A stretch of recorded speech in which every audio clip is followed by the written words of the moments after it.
ra pit road nha. Let's go. Ok, từ từ nha. Đây.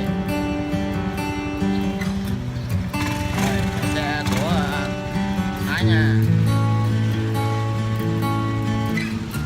Ok. Ok. Rồi, here we go nha. Đây.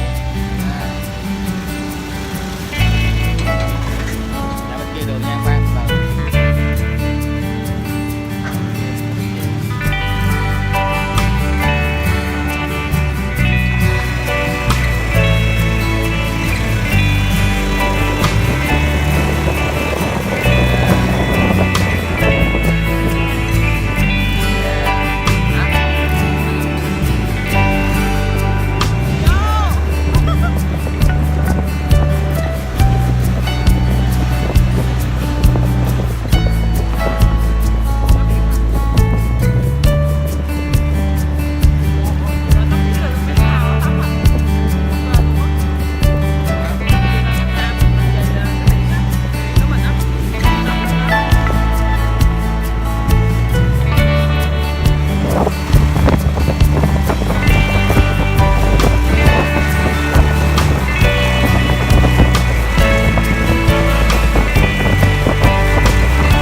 qua.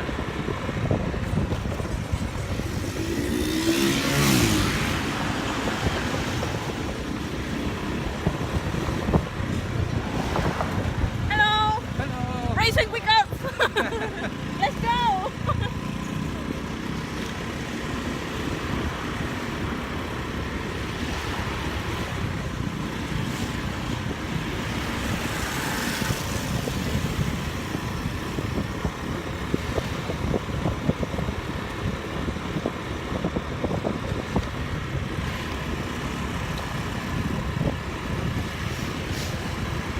Nói chung là chỉ có được biển Việt Nam mà là đẹp nhất thôi.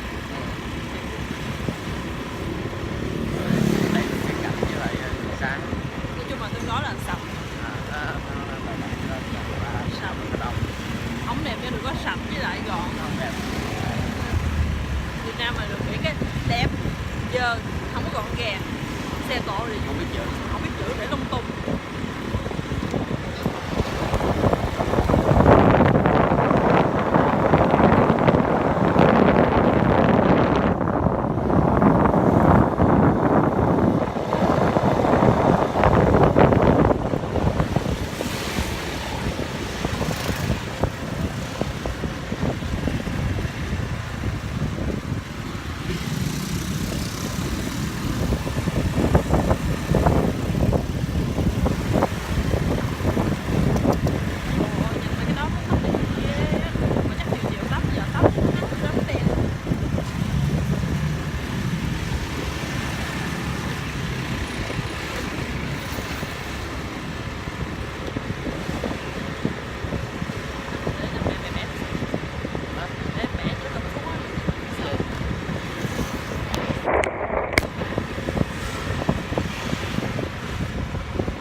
Khu biển này cái khu bãi tắm nó đông hơn là cái khu của mình nữa nha.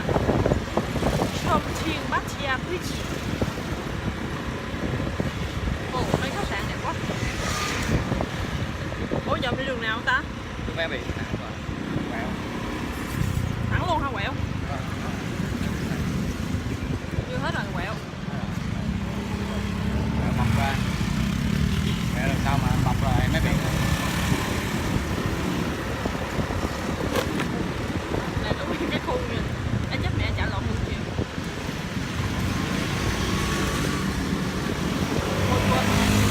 Nhớ mà người Việt Nam cứ tóc qua luôn là Trái.